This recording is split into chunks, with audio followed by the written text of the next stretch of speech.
Hello and welcome to this episode of No Blasters with me, Kieran Bartlett. I'm wearing this absolutely epic jumper that you've all seen 100 times. But who's that under there? Is that wee Joe Pesci? We'll get into that later. No, we won't.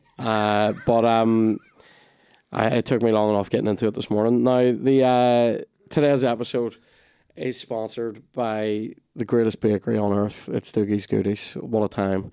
Doogie's is in Ballymena. It's on Church Street in Ballymena. They do all manner of things. Get over to doogiesgoodies.com and see the many different things that you can order there. You can do like a wee box like this. Like this. This is a box of favourites, which has that dirty French fancy, and it has the haystack style bun. It has the fake white. These are all words we're not allowed to say, but great times. This, you can get that one. You can get any of these in cake size as well.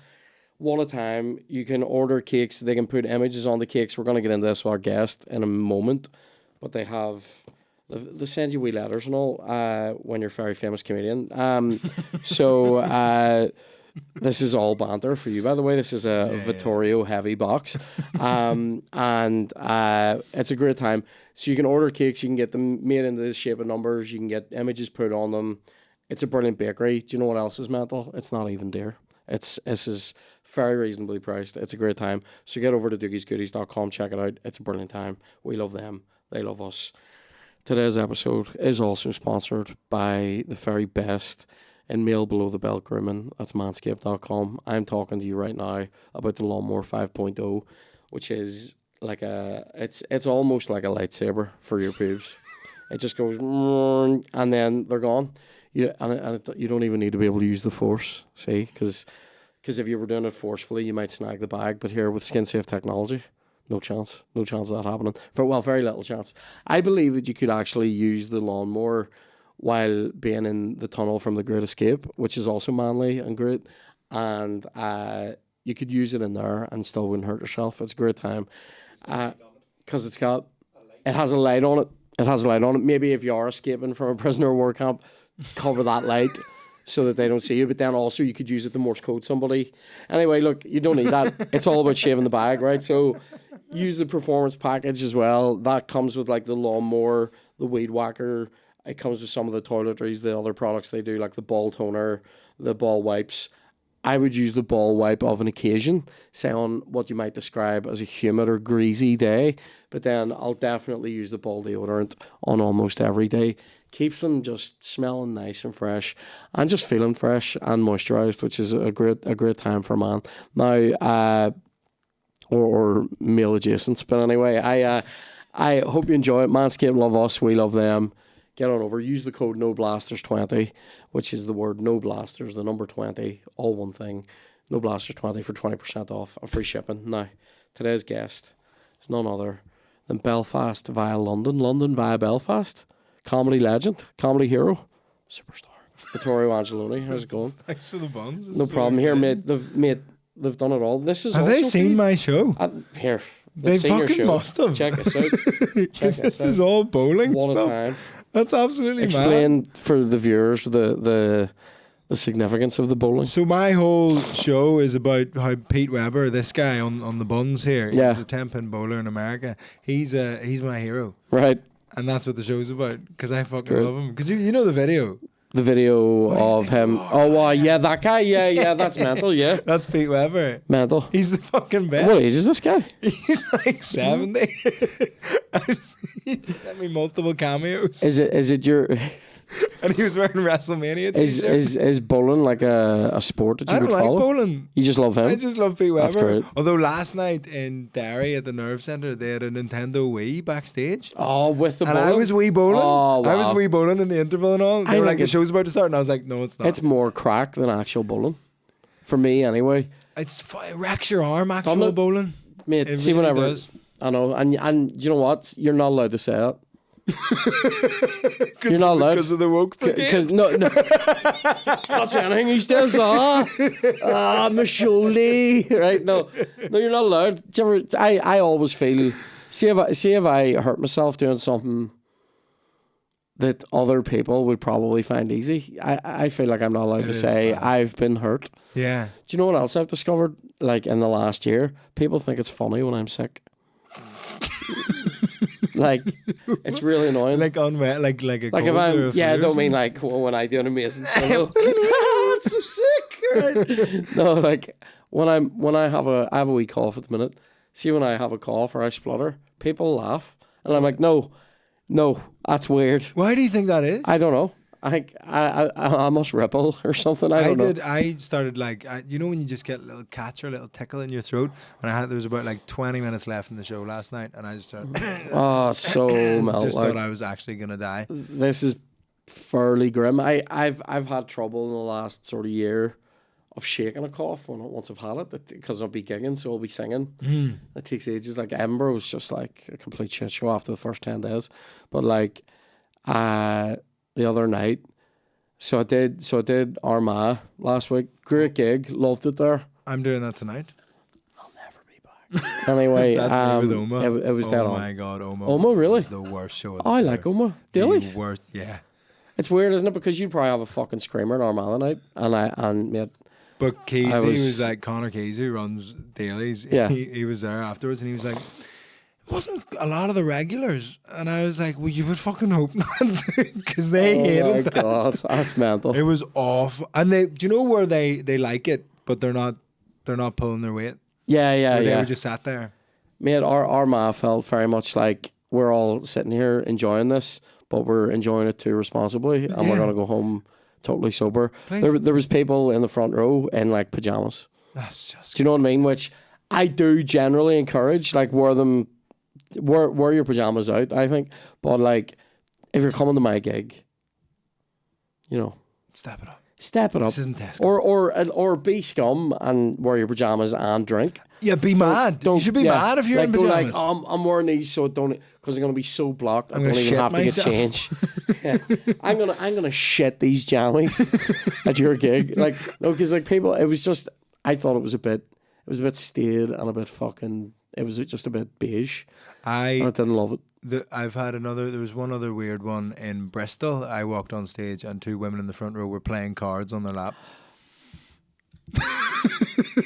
That's what you might describe as a hard jam. Like, and that you're just like, what do you do? A full game of gin rummy was happening in the front row. So like this gig in Armagh, I didn't love it, but then I did Enniskillen the night after. Rock City, mate. Yeah. Enniskillen, Rock City. Get your hands up for Enniskillen. Get your hands up for Lack. I don't know. Lack, these wee towns down that way. Lack? There's a town called Lack. I asked people in the crowd, what are the shittest wee towns around here? Now, some people said Lisbon was a shithole. And then somebody said Lack, and I was like, I've speed bumped my way through Lack. It is shit. It's nominative determinism. If you call the place Lack. I literally said that. I went, it's a great name because there is a general lack when you're there. No, it's mental. It was Enniskillen was really good. The wee theatre, I feel bad though because they have like buckets in it in different places just to catch like drips. And I'm going. I thought it was for like designated vomit zones. Oh no, here it's not that wild. Like I'm going here. Fix the roof, lads. Leaky roof. Get that fixed. Can't be having a leaky roof. Crucial, like. But it was really nice gig. And then this weekend this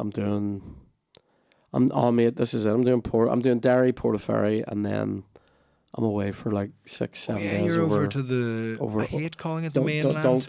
Not here. Not here.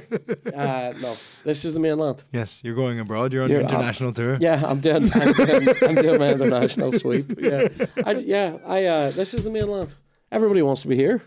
That's true. Well, most people. Well, actually, technically not. Most people actually are over there, but this is. But they want to be. They've got the passports and all. Yeah, do you know what I mean? Here, they're damn passports these days. Oh, I love my wee passport.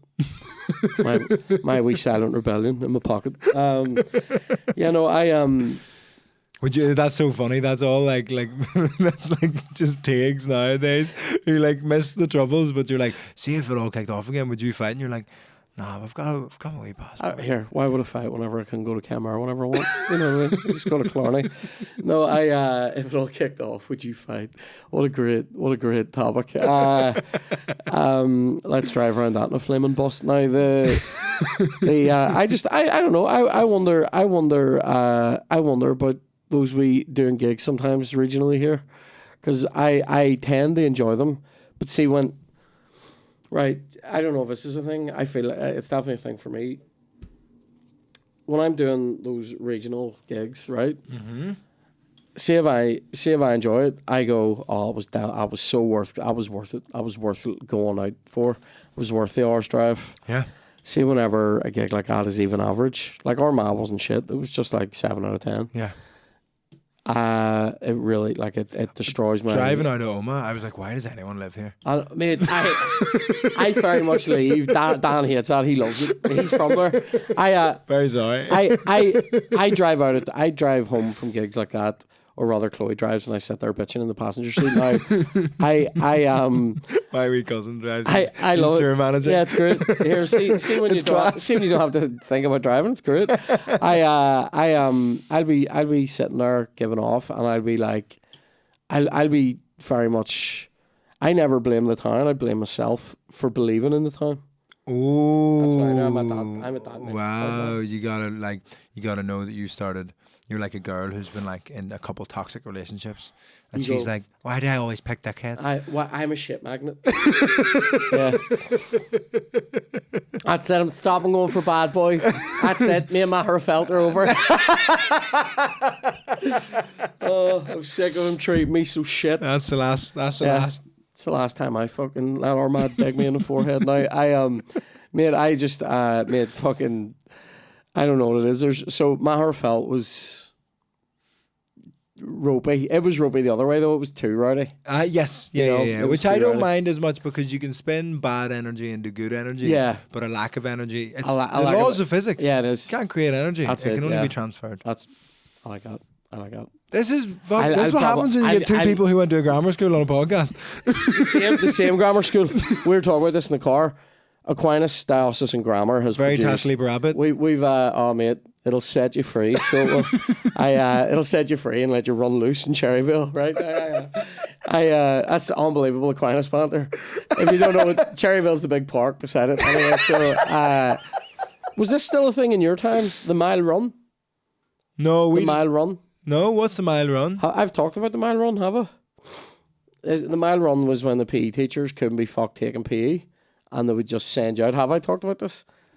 They would just send you out of the school grounds. By the way, into Cherryville. No, you know the street. Just run down towards Lower Ormo and see if you can get back. You know the street. You know, like like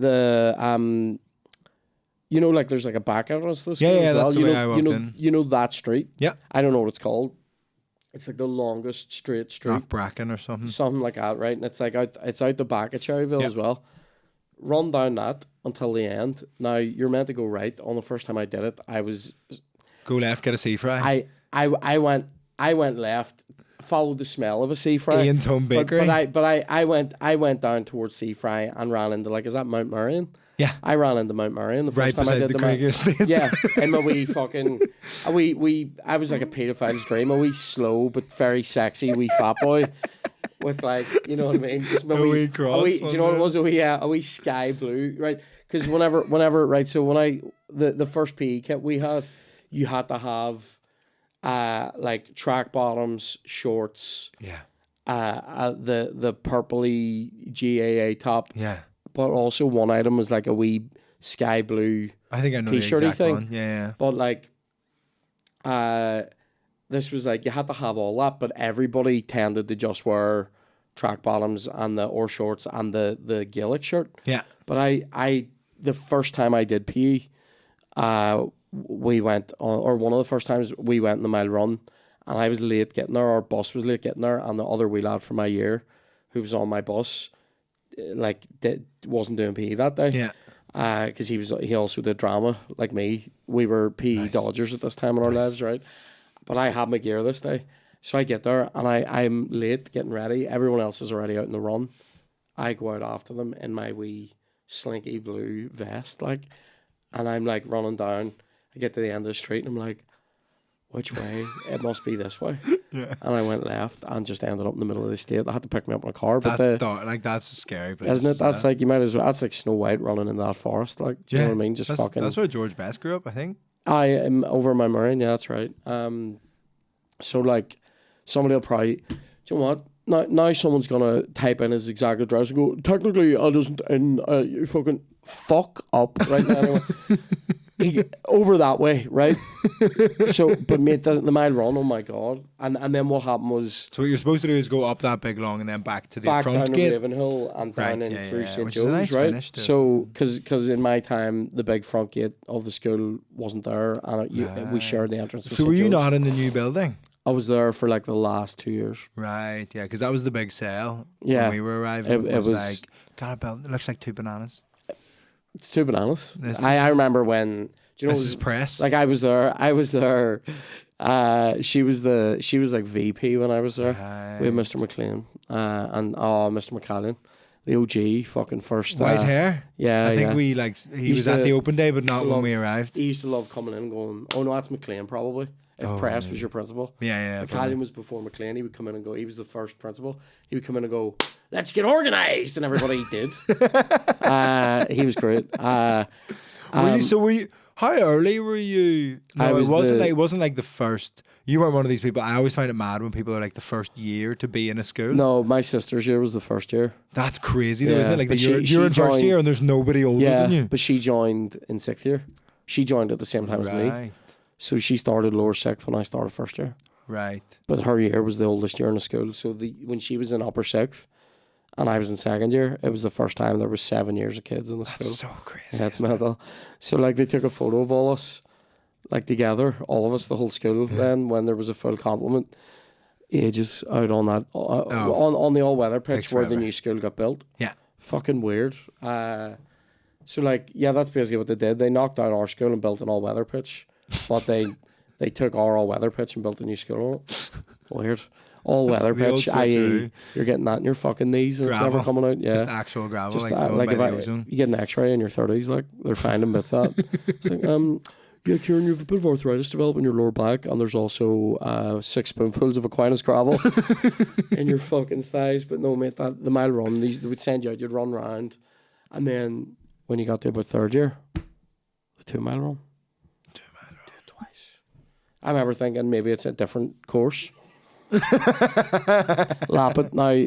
What you got to do is do it real slow. The reason why I remembered about this, just do one. You gotta get here, the mile walk, like, you know what I mean. Kieran, everybody else is finishing this in 10 minutes. You're 24. You're like, I'm walking. But they I'm taking in the sights. They're Rosetta. Ravenhill. Look, there's a guest house. I'm reviewing Seafry. So there was a bit where you could get into Cherryville, but this was like you had to. You can get into Cherryville from lots of people's houses on that street. Yeah, so like their back gardens have a gate that just opens into Cherryville. But like obviously you don't want to be seen hopping through people's gardens, right? And you're fucking. I go to Aquinas. And you know what I mean? You're representing the school. They're gonna, do you know what? This guy fits only one description. Gorgeous, right? He was a gorgeous wee boy, Kieran. So there's a bit where, so the old gate, if you imagine that's like this is terrible. Imagine this is like the old gate of the school and we're all gonna come running out of here. I always thought you would do your visualizations with plates. This is a house, right? And there's a bit there where you can get into Cherryville. Now, I haven't had time to paint this or build it to scale. There was, if the teachers were standing here seeing you out, you had to run down that street. Yeah. But if they were back here, sort of going, fucking get out, man. You could go into Cherryville and just hang back for a while and have a good time. Just chill out. And then when people were finishing, so you just walk up Cherryville and just wait. Yeah. And then when people are finishing, just dander out. Yeah. It was great. The maddest thing about that back gate to Aquinas was like, it shut at, I think it was 9:20, which is when registration started, which was a gift. I don't know if it was the same for you. Aquinas was a gift in terms of when it started. Oh no, ours was early. Ours was I want to say our reg was, and I'll never call it that again. Registration was, I think, 8:55 to 9:05. That Crazy. 10 minutes. Our registration was 9:20, and then like school started at 9:30. Fuck up. It was mad. It was so sweet. Maybe. And I lived a 15-minute walk away. Maybe I'm full of shit. Maybe ours was 9:05 to 9:15, and then we started. Which is alright. And then we had 33-minute classes when I started. Yeah, I think it was 31. It's so weird. They made it 31. Do you know why? To squeeze in an 11th period. Did you still have 11 periods? No, we had 10. Right. Well, we had 10 33s, and then they made it that we had 11 31s. Doesn't that work? And they shaved time off our the lunch.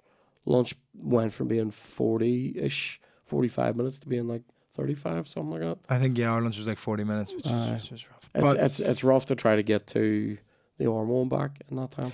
Get to the Centra and get Southern Fried Chicken, chips and beans with a can of Coke for £3. We'll see that Centra, and just up from that Centra used to be McCormick's. This is like the history of the Ormo Road, right? But it used to be McCormick's fruit and vegetable shop that had a deli in it. Right. I think that fruit and veg shop still exists, but it doesn't have a deli in it anymore. And then you got the Hungry Hound 2. Or maybe it was the Hungry Hound 1 when you were there. yeah. They do. Do you know what they do in there? A very, very dirty chip. They do dirty things to chips in there. Oh. They do a dirty curry chip. And then there's a chip that they do that has like pepper sauce, mushrooms, onions. Oh, that's very good. Filthy. But the mad thing about the back gate was 9:20 because that's when registration started. Like that, they would close the back gate, and you could only get in the front gate. But like That's a dander. It's a mile. Yeah. And so I would walk down, and then you would just see Billy. Both of the caretakers were called Billy. Yep. Sorry, guys. They were good guys. Yeah. Did you have Dennis, the dinner guy? No, the guy. I never went to dinner. There was like an Indian guy or South Asian. I probably don't know his specific country of origin, but you would walk up, and I swear to God, the classic rumor about like dinner people or like cleaners in schools is that they were like a physicist. Where they're from. Did you never have that rumor? The rumor in our day was they're straight out of McGabbery. But Dennis was, I mean, I feel like his name probably wasn't, his name was probably Dinesh. I've just clocked that.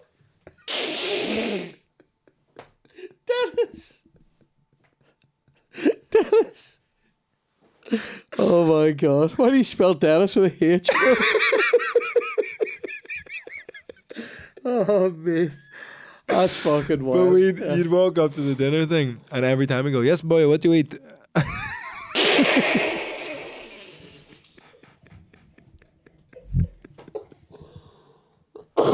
I don't know why that's funny, but it is. But you'd walk up to the back gate, right, and they'd close it at 9:20. So there was times I'd be walking up, and I'd be like 50 yards away, and you just see Billy fucking closing the gate, and I was like, right, I was about to be 1 minute late, and now I'm going to be 20 minutes late. Yeah. So you just had to turn around and walk to the other entrance of the school. That's rare. That's crazy. Rare.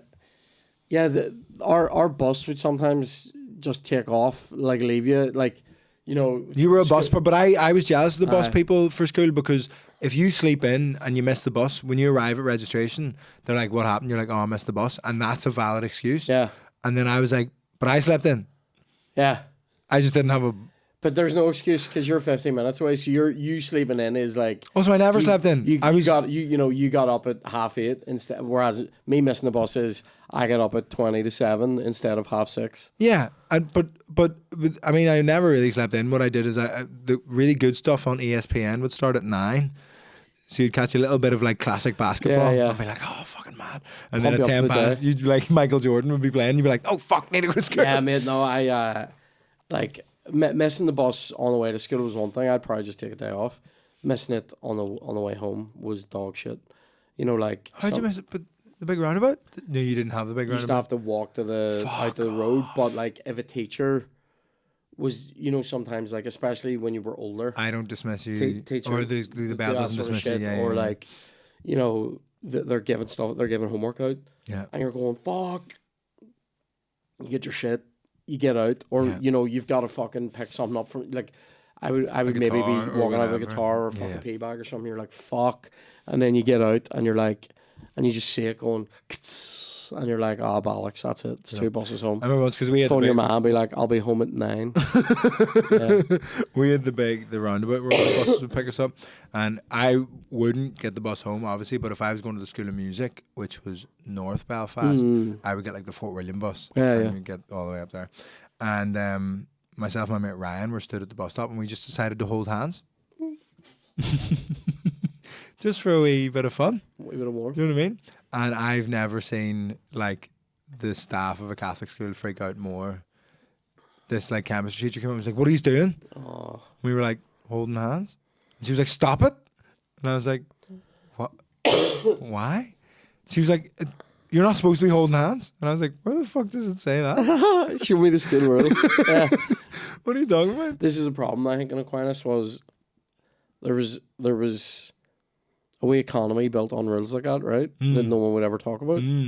But then it was so easy to fuck with people. Yeah. And because it's a grammar, the fuckery level is fairly high. Yeah, because like it's not people.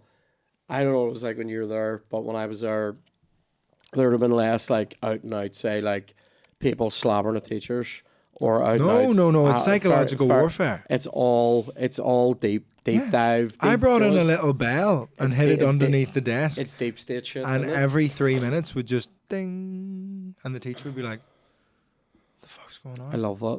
My mates. Do you know it was a great one? This is so cheap. This is one of my favorite ones.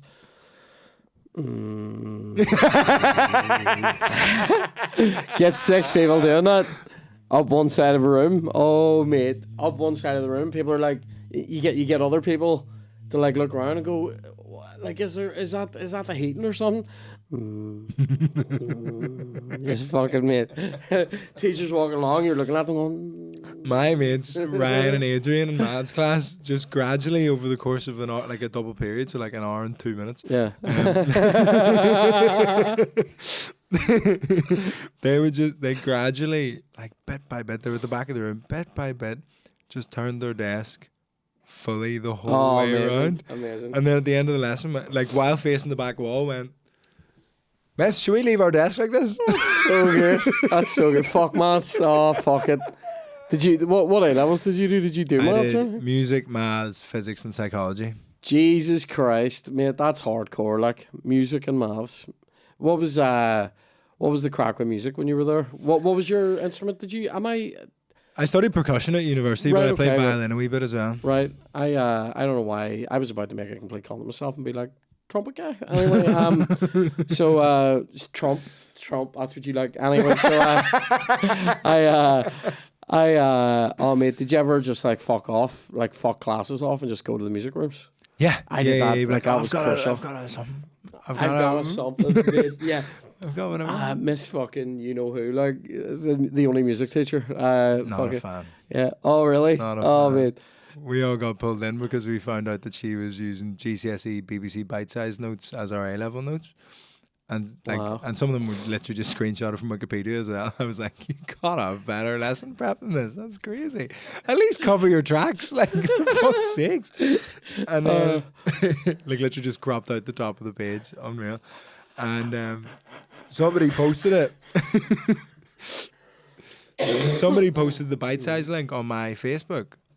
I was like, "This is so funny." See, there was no socials when I was there. Oh, that's all you didn't. Someone was like, "Look what I found," and I was like, I just commented like, "Incredible," and the music teacher's daughter commented being like, "I wonder what my mum would think about this," and I had her blocked, so I didn't see her comment. Oh, so me shit. saying incredible went directly beneath her, being like, "What if I told my ma?"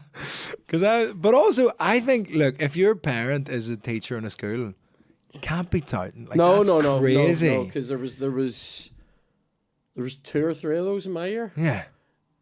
There was definitely I'm one of those lads got fucking tortured, and then one of them I was in a band with for a good long time. Oh. Yeah, he's a good guitar player. It's not Johnny. No. I know your mate Johnny. Johnny went. That's right. You know Johnny. You know both Johnnies, don't you? Johnny Colgan as well. Yeah, I got kicked no, out of a football match that I play him with him. By him. I missed it. No, not by him. He's also agrees that it's mad intense. Right. I like forgot to put it in my calendar and like missed one of the like 8-a-side matches that I was supposed to be playing in, and I get a message like halfway through being like, Vittorio, where the fuck are you? And I was like, oh fuck lads, really really sorry, completely forgot, like my fuck up, my bad, happy to pay, like, you know, yeah, it's like a few quid or whatever, yeah. And then one of the messages being like, I think we're gonna have to remove you from the group for a couple months to see if you want to take this seriously or not. For a fucking mates match, like, I mean, you're not in the league or anything. Musicians football on a Wednesday morning. Fuck up. Oh my god. Crazy, isn't it? Yeah. Crazy. And it's like 8-a-side, right? You're 8 against 7. Now, sorry. See if it's an 8-a-side musicians. This is unbelievable banter. I can't. Do you know what? I don't even want to say it anymore. I just want to enjoy it in here. If it's a musicians 8-a-side, is the formation 4-4. Yes. And see if you don't get that, that's on you. That is on you. Oh my god.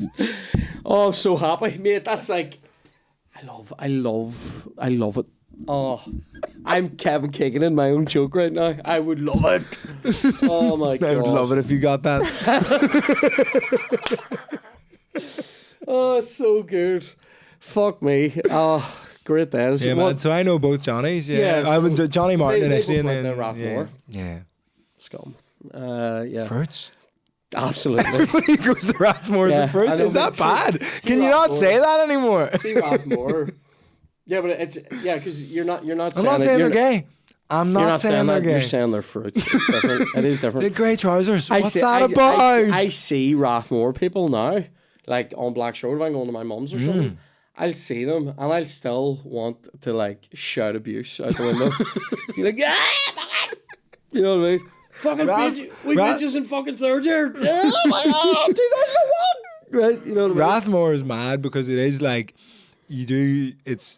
Rathmore is probably very good for social mobility, I would say, because the catchment area is insane. Yes, but it's also mate, it's all social mobility. They are the Belfast Illuminati is Rathmore. Like, I have no doubt about that. Do you think so? They are a tight knit group. I lived on Black's Road. I had friends obviously on Black's Road until they all went to Rathmore and I went to Aquinas. Yeah, and then it was over. I have no friends, right? And I mean, did they have grey trousers when you were there? They had like light grey trousers at one point. I thought they had black trousers and the blue. No, I swear they had light grey trousers, and I just thought it was insane. Rare. So like they. So when I sort of stopped being mates with them, anyway, years later, like I mean, like 5-6 years ago, a person who I was friends with was getting married, and our Kevin was meant to be playing music at it with his guy that he played music with. They had a falling out, so Kev asked me would I step in and do this music at this guy's wedding who I was friends with now. I'm totally over the fact that we haven't been real mates in 20 years. Since you were 10. Yeah, I'm over it. I'm over it, right? And like if I ever see any of those lads about, it's you show up to the wedding in an Aquinas uniform. Right. Just a fuck Rathmore t-shirt, right? But then also because it was Rathmore, this wedding, the two groups of people that are at this wedding for the groom are guys that I literally lived beside who all were in my street and all went to Rathmore, and then guys who I worked with in Tesco and was friends with from Dunmurray, like Johnny types. They were all at it and fucking like I played football with those lads for years. Like so it was like I said I went and did this. That wedding reception was like me being at my own funeral. Like I was sitting there going, I haven't been invited to this, but I'm here. I feel like I'm a ghost. I'm awake. Very weird. But yeah, they're tight in a way that Aquinas ones probably aren't. Are you still in touch with a lot of people out of school? No, I wouldn't be. No, not I'm massively. in touch with I think I'm in touch with like one person. I think I'm maybe like 4. Regularly in touch with like 2. Maybe, I'll text one guy who's like one of my best mates. We went to Queen's together as well. You did Queen's, didn't you? You did music. No. Did you? Oh, sorry, you went away. Sorry. Yeah, I went to London when I was 18. Why did do you know what it is? I think it's because Johnny went to Queen's. I played in the Uni Symphony Orchestra like a few times over the years just because I had mates who kind of like ran it or whatever. And do you still play now? Do you still play drums? Literally none Never? at all. None at all. Do you reckon if you lifted it though, you'd still have it? Mate, I did a charity gig in Belfast last Christmas and I couldn't read music Oh, really? Like, I have a Jesus. degree, like, at one of the best music colleges in the world. Like, fucking, I've played at the proms and all. And I was just in St. Anne's Cathedral going, oh, fuck. I don't know how to do that. Oh, my God. I would weird me out. Like, That's why I was so mad doing the Ulster Hall, because I did City of Belfast Youth Orchestra so it's so many mental. times. I can't really read sheet music. I hardly ever did Yeah, that. but you're a better musician than me. But Anybody that can't read music is like a better musician, I think. But no, I don't know. No. I can read tablature for guitar. Yeah. Which is like way easier for me. It's just numbers. But like all that. See, I've never been able. That just looks like the fucking Matrix to me. Tab was like, I was like such a. I remember like when I was doing like my first lessons. One of my first lessons was that guy just went, "This is a thing called tablature. It'll take you a while to get it." It didn't. It just made sense. I just went, "Oh, this is way easier than because it's like one fewer step removed, isn't it? It's just like you just go put my finger there then. Yeah. Which the tablature, he was an absolutely sound music teacher. He didn't say put your finger there anyway. So it was just a weird that's a weird thing. It just clicked for me. And I'm not saying I'm not a shredder or anything. But like basic tablature. Basic. That's me. I love that. But no, do you know what I noticed? We did a gig one time, the band I was in with Johnny. We had mad delusions of grandeur in that band. Mad. Like when I look back, this is when. So it was the three of you. It was you and the two Johnnies. It was me. Not those two Johnnies. I know. Yeah. It was funnier than those two Johnnies. It was me. It was me. If you guys just want me on your podcast, I'll still do it. It was me, Johnny Martin on guitar, Johnny Colgan on drums, and then we had a bass player called Chris McGuire, and then Chris left, and then we had a guy called Mark McCann on bass as well. Wow. So it was like I would describe. Because you'd probably know like Sticky Keys and stuff from the Pocket Billiards. Pocket Billiards. There's a guy Belfast called Savage, I think, that I vaguely like.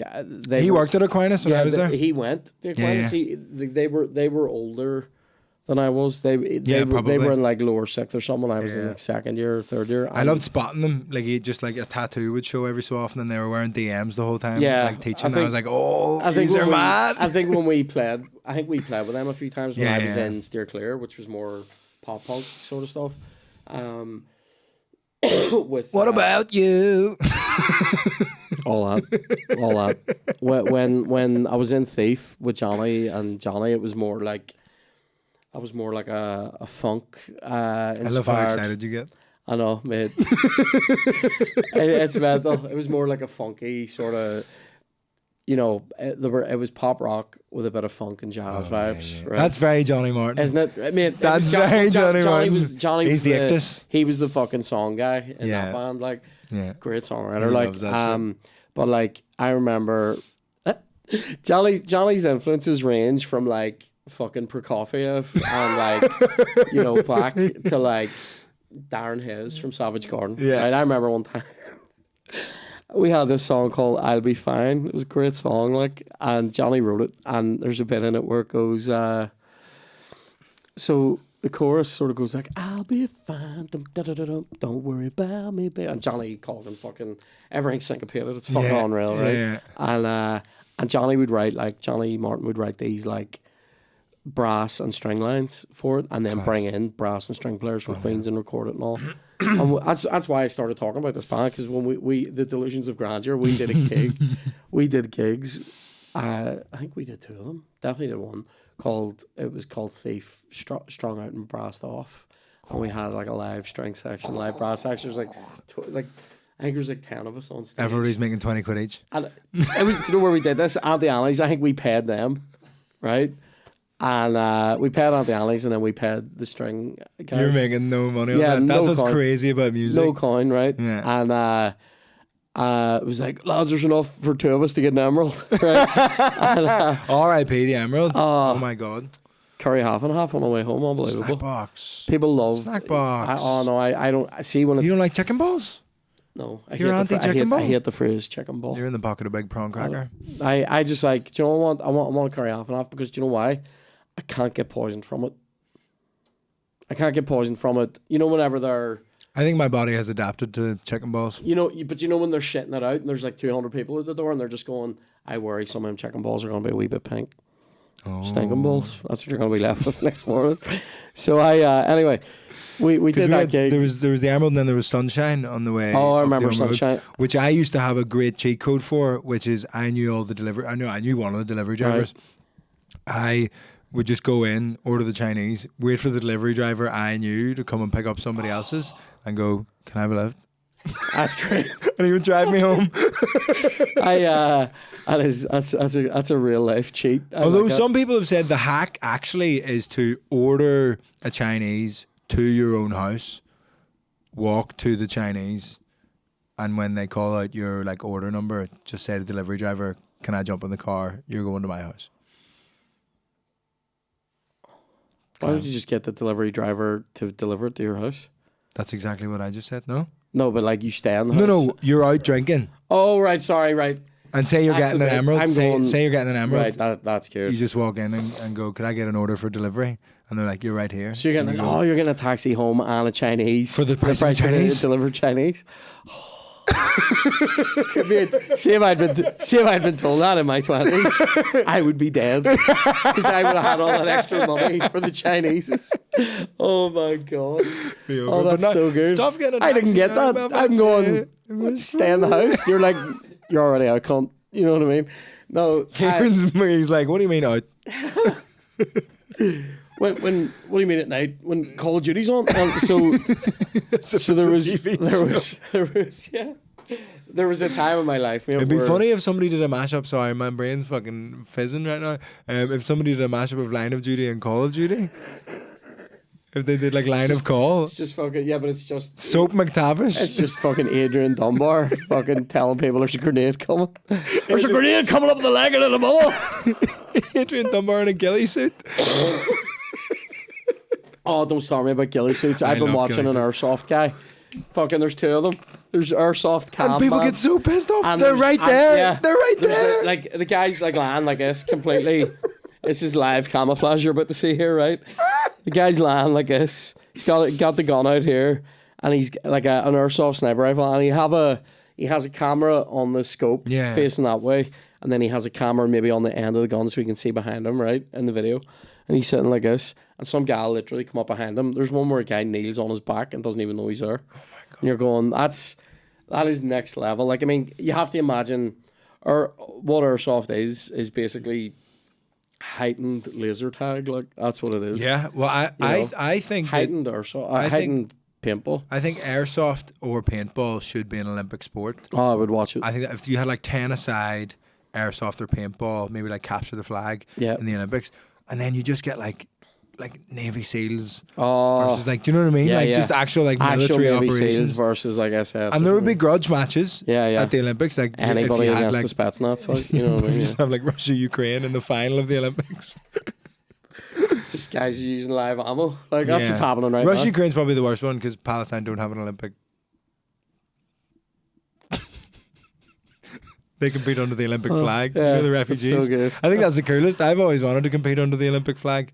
You'd want to go to the Olympics? What would be your event? Oh, if you had to do any of it. I heard this on a podcast recently. If you had to blend into any sport and nobody would notice you weren't a pro, what sport would you go for?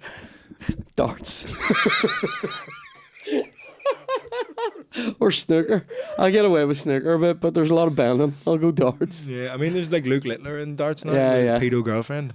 Oh, that's weird, isn't it? Yeah, he's really young. Like. She just bet on the right horse, I think. What age is she? She's like 50, I think. Oh, really? She's not 50. I thought she was like 25 or something. She's not 50. She's maybe 22 and he's... All right. Or 21 16. And he's 16. That's not overly pedo-y, is it? Oh, it is weird. It's really pedo-y. Is it? That's really pedo-y. I mean, I'm not saying... I'm not being like... That's fine. Well, No, it's really... Shut up. Yeah. Shut up. How old?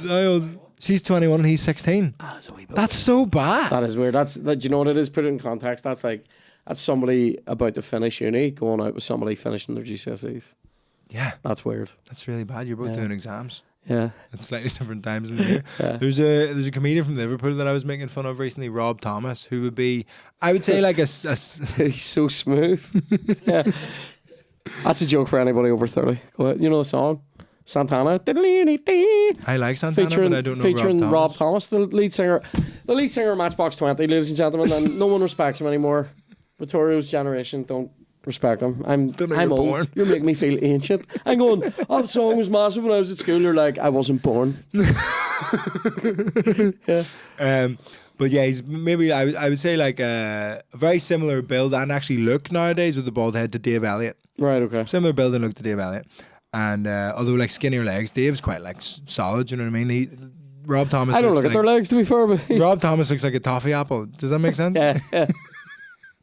And Rob Thomas played for like the Liverpool schoolboys team, which is where like so many people get into the Liverpool Academy and become like Premiership footballers. And it didn't pan out the way, but he's been with his girlfriend since he was like 16 and he was playing for the Liverpool schoolboys. And now he's just a comedian / taxi driver. And I'm like, man, she could have been going out with Trent. Oh my god! Just bet on the wrong horse. Yeah, do you know what I mean? Like, see if there's any 16-year-old girls watching this. Unlikely. Message Vittorio. Don't message me. But just like see the lads who are like a bit annoying or whatever, but they're like amazing at a sport or like amazing at darts. That's the thing with Luke Littler's girlfriend. I'm like, you're minted now. Yeah, like just hold on for dear life. Like she might propose as soon as he's 18. She's holding out for the next leap year. Just fucking. So whip out a ring that's like goes green, red, green, red, green, red, green, red. Oh, I'm not into darts particularly. Are you? I don't get it. I don't get why people watch it. It's just people who need to get fucked up. Yeah. They're happy to see something vaguely competitive when they're drunk. Yeah, it's background sports. Yeah. Which is quite rare. It's like cricket, baseball, darts, all background sports. I hate cricket. I'm actually really into a guy on TikTok now who does VR cricket. And he breathes really heavy when he does it. And I'm like, you're swinging a Wii remote, man. I could get into that sport. You know what I mean? Just breathing heavy. But yeah, so you reckon darts. I don't know what sport I could fit into. I mean, rugby I played more than any sport, but they are massive. Like you see them all together on the TV and you're like, they're not that big. And then you see them in real life and you're like, all of them are the biggest man you've ever seen. Do you know what it is? Even the small rugby players are massive. Like units, like, you know what I mean? Like, and even the ones that play like say scrum half or fly half, or they're normally smaller people. You'll still have a hard time shaking them off, like, you know what I mean. I say that as if like I've been attacked by one, but like, you know what I mean. Just fucking. They get a hold of you. It's over. I so interrupted you. What the fuck were you saying? About what? I can't remember. I basically that like. I know one of the things that I was gonna say was that all those people who did Strong Out and Brassed Off with Eve. This conversation was 10 years ago. The gig was 15. They all needed sheet music, right? Like they couldn't. Johnny couldn't go. Here's the violin parts. Play that. Yeah. Which is mental because like in a band, that's what everyone does. Yeah, we used to do that. There was like a big orchestra that would do like a Christmas concert, but it was just like student led in Guildhall. Yeah. Over in London. And I would like sing with them sometimes, and it was a mix of like the classical department and the jazz department. So it was just anybody who was basically like good crack and sound and wanted to do it and get drunk, basically. Then you but it was so funny. But then it was so funny seeing like if a singer would like pull the like tempo around or do whatever, the classical people would be like, what the fuck, and jazzers would just be like, oh, nice one. I know, yeah, mate. It used to fucking like I used to be standing there going, these are doing like degrees and masters in fucking music. Yeah. And Johnny's having to transpose everything, and they have their pencils out, you know, going, oh, I need to put a dot there actually, or I need to fucking actually not a fucking quiver, it's a whatever, and I'm sitting there going, play it. Does anyone have quivers? Because this is fucking. it was driving me up a wall when we rehearsed. We rehearsed that show a lot, like because a great time. But anyway, one of the other things about that was Johnny. I remember one day, do you know Darren Hayes, the guy from Savage Garden, is like this pop singer, but he does like his stuff's like. Anyway, it's very Johnny, right? And flamboyant, right? And there was this bit where Johnny brings me in. He's been recording the backing vocals for the song "I'll Be Fine," right? Sorry, that's such a bad cough. And Flemington Steel. Anyway, so I let's top on there. Mucus Mora, the footballer. So there was Johnny. I'll take it. And Rashford. Mucus Rashford. That's not bad. So Dino Koff, is that too old? Yeah, no, it's an Italian goalkeeper. Dustin Kaufman. Not football anymore, but we're going somewhere. No, we're just do you know what, fame. Anyway, let's get back to this story that has no meaning, but anyway, I need to finish it. So Johnny brings me in. He's been recording back vocals. There's this whole thing. So the song goes like, "I'll be fine, da, da, da, da, da, don't worry about me, baby." And then there's a bit in it where it goes like, "Should I lay down?" And then Johnny's gonna do a wee backing vocal. So it goes like, "Should I do something?" That goes, "Oh, should I lay down?" And Johnny's gonna do a wee bit in there that goes, "Should I lay down?" in the background. Very and as Johnny. Johnny's recording it, he literally just goes to me, "Darren Hayes." It's one of the greatest, funniest things he's ever done in his life. Oh, so good. Do you know we used to record with like, mate, the delusions of grandeur with like, let's get the live strings and brass in to record this in the middle of the song. Yeah. I'm singing through a pair of, this is true, Johnny's Ma's old tights stretched across a wire coat hanger. Because we couldn't afford a fucking £10 pop card. Do you know what I mean? Sitting there just going, "Hope they're clean, Johnny." You know, fucking mental. Fucking so grim. Like he used to be like, come around, can you do Saturday morning? I'd be like, singing first thing in the morning is dog shit, bro. And he's like, "I know, but we're gigging that night and fucking blah blah." So you'd be over. Just absolutely crucifying yourself. Just fucking, I'll be fine. Just fucking. Are you, see, before like stand-up gigs now, especially because you're singing as well, are you warming up? I'll do a wee bit. I don't. It's hard because like it's so embarrassing. I don't do warm-ups that way. I'll sing a wee Because my bit show's before. long. This tour show's like 70, 80 minutes long. Aye. And it's like, there's a lot of shouting and roaring in it, like more than I normally would do. Yep. And yeah, like, you just absolutely should be warming up. Like, Yeah, I'm doing yeah, fucking no, it's 60 shows in the tour, but I'm just like, it's mental. I just- How's that going, by the way? Because I saw that list of dates. I was like, holy fuck. yeah, I think we're going to add like an autumn leg as well, which is fucking stupid. What's been? How many have you done so far? We've done probably we're close to like the end of this, like the initial like tour and then I'm going to add like Europe in May/June. But yeah, we've probably done 40, 45, something like that. It's mad. Like it's been really good. My cousin is like tour managing, so he's taken like a lot of the. Do you get this where like you have to, when you're doing a tour and it's just you? I had this last year, and like I'm very picky about like lights and sound and making sure it all like looks good and sounds good and all that shit. Like right. I don't really. I'm only laughing because I'm like, if I get there and there's a building, so happy. Sorry, buckets. I'm very like I'll arrive early and I'll be like blah blah blah. Problem is a lot of like tech guys, because most comedians are like you, like yeah, turn on the lights, do whatever. They like tech guys view it as like in venue, see it as like a day off. Yeah, definitely. So they'll just show up being like, oh, or it's like the worst guy who works there just doesn't know where anything is, and I'll show up and be like when it's just you just have to show up and be a dick for 25 minutes. I'll be like, that's wrong. No, that's wrong. No, that's wrong. Fix that. Fix that. We have like a rep that goes to all the gigs and they just deal with it all. So that's the thing. So having my cousin there is just like. Just taking bullets for you, like just you go over there. Ian and Paul are the guys like the Chine normally have on. And Ian's amazing, and they just shit. Yeah, I don't know Paul, but like Ian's just like the best. Shit through problems. Yeah. You know, you never hear about them. You get there, it looks the same as it did. The last place you were. Yeah, crazy. I remember. The Ulster Hall was. I think that's probably the best. What was it like doing in the round? Oh my god, that took so much. Like arguing with people to make happen. Really? They were so reluctant to do it. Why? I don't know. They were like, we can't because of the tech, and I'm like, right, but you do boxing, so yeah, and that's where the boxing ring goes. Yeah, so you can. Yeah. Do you know what I mean? I was like, don't lie to me. Yeah. You fucking can. No, I hate. See people. I was about to say I hate when people say no, which doesn't make me sound good, but it's so annoying when people say no. I know, but I mean when. What does it even mean? Nothing. I know. when they said in the context of, you know, I'd like to do my comedy show this way. Yeah. And they're like, oh, we can't. I'm like, no, you don't want to. Tell me how much it costs. Yeah.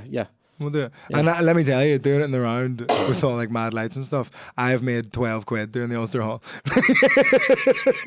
You're getting emerald. That was me. I spent all the money on the lights and the stage and stuff. But it was mad, right? Because like we had the stage like 2 foot off the floor, I think, initially. And then I've got these big fucking inflatable bowling pins, which explains these. Yeah. And we put them up, and then we're like, all right, so about 20 people can't see now. What's the solution to this? Where do we put the bowling pins? Blah, blah, blah, blah, blah, because they're like in the show. And then the Shine guys were like, oh, we can raise the stage like another foot. There's like bigger legs for it. And I was like, sorry for the faff, but yeah, let's do that. There's a reason we arrived super early today, just to do all this shit. We do that, and then just like the worst woman in the world from the Ulster Hall walks in and goes, that stage I think we both know who you're talking about. That stage is very high. And I was like, right, but like... And she's like, why is it that high? What if you fall off? And I'm like, then I fall off. Yeah, risky. And also I won't, because I'm not a fucking idiot. Because do you know what? It behooves me to stay on stage. I love when people say, what if this happens? I'm like, what if a boat loses power and fucking flies through the middle of the building? And she was there going, but why have you made the stage higher? And they're like, oh, because there's these big bowling pins and people couldn't see past them. And she was like, and why do you need the bowling pins? And I was like, for the show. Why do I need to listen to this? For the show? Do you know, tell me this. So see demeanor wise, right? And like just I see when people start giving me shit like that. In here, I am like an absolute I'm a Viking berserker in here. I'm disemboweling myself to throw it at them. Right? But see, outwardly I just don't want any shit. I'm very anti-confrontation when it comes to show day and stuff. And I'm just like, I try being like, yeah, no worries. But in here and see after the show, I'll be sitting going. And she was there telling me, she's like, the stage is too high, and she sits down in one of the front row seats and goes, see, I don't want to be looking up at a comedian like that. And I'm like, the stage at the Ulster Hall is normally twice this height. You fucking insane woman. What are you talking about? Yeah. So it wasn't even as high as that. And she was like, I have to sign off on this risk assessment. I just don't understand why. How high are we talking? Like if you 3 foot tall. It's 3 foot tall. So that height, I mean, fuck up.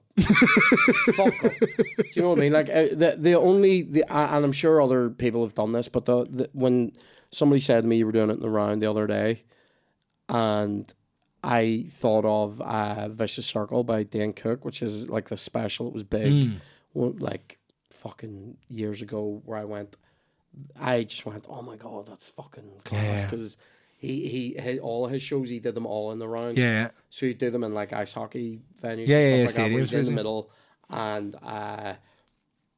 it was the stage was circular, right? Right, yeah. And so he would just he's very physical, so he just plod around it. Yeah. And I used to think, wouldn't it be class to do that with the guitar, but like have it wireless and go with the Britney mic and fucking just do it in the round. So when I heard you were doing it in the round, I couldn't go the other day, but I was like, I was melted when I heard about that, because I want to go. We're doing it again in April. Oh, are you? Come to that. I'll definitely do it. There's some tickets available. So like, because basically like because of the stage size and whatever, they're like, Sham like, oh, we can fit in some more seats, and I was like, sick. Let's do that. Whatever. You actually you gain capacity. I was. Yeah, no, I thought you'll get people sitting on the stage. Choir stalls as well. I was. I was taking the piss on stage, and I was like, look, I know a lot of Belfast comedians have also sold out the Ulster Hall, but I've sold more tickets. Yeah, no, that's legal. It's legal.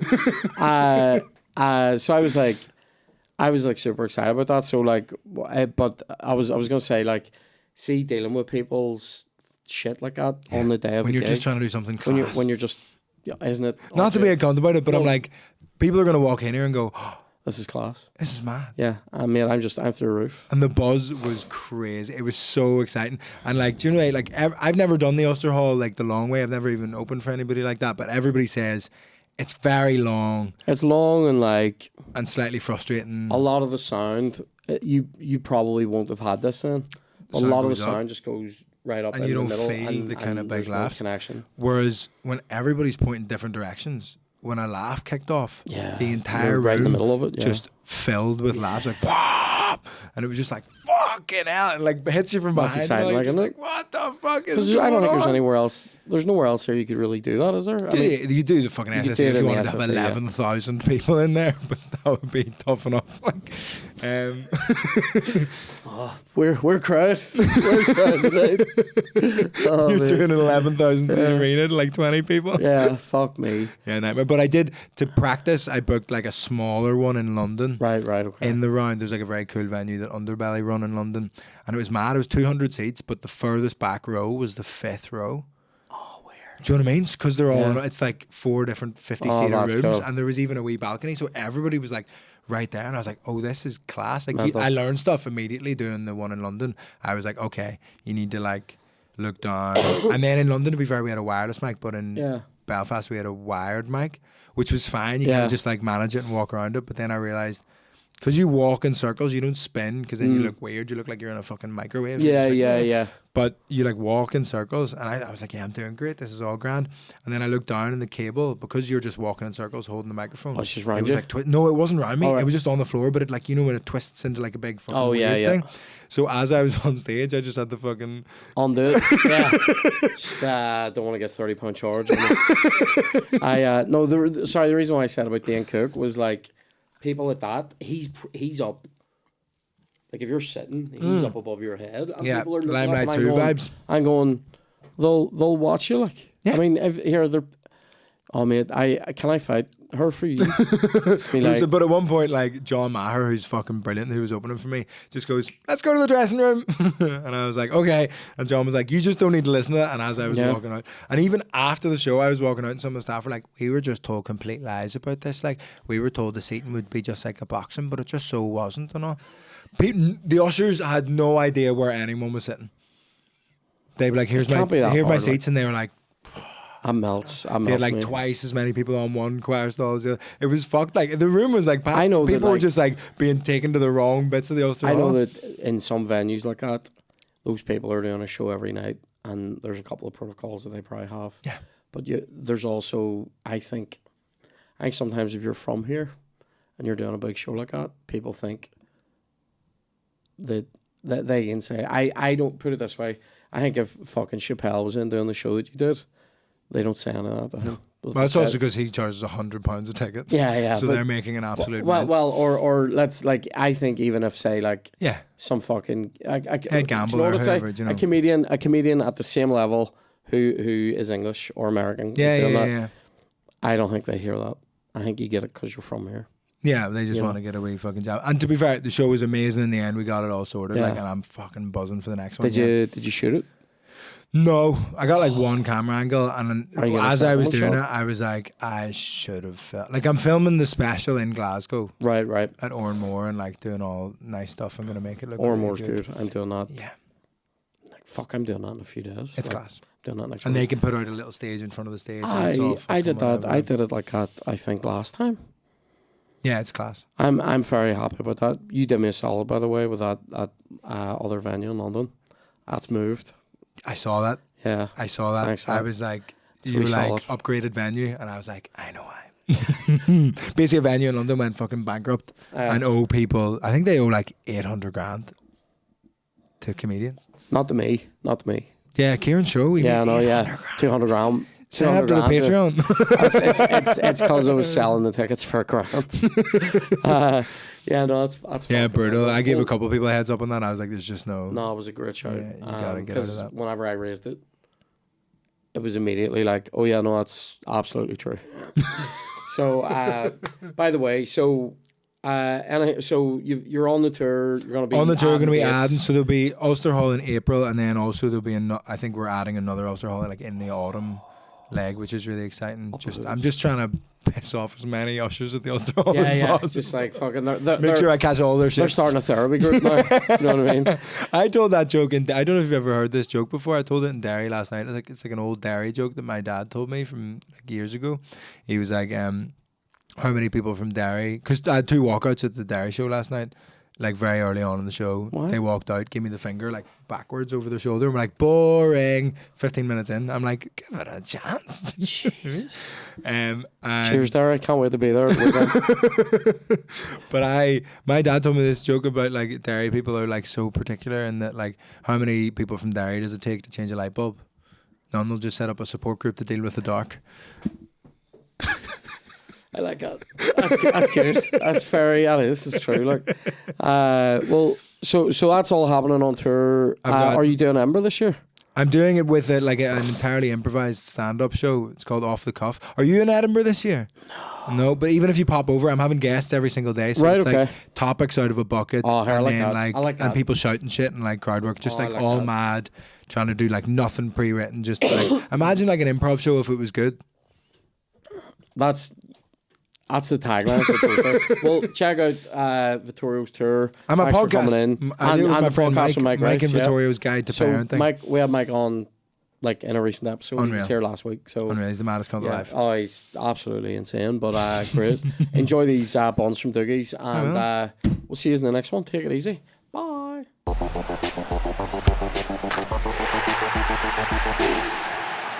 Oh, love it.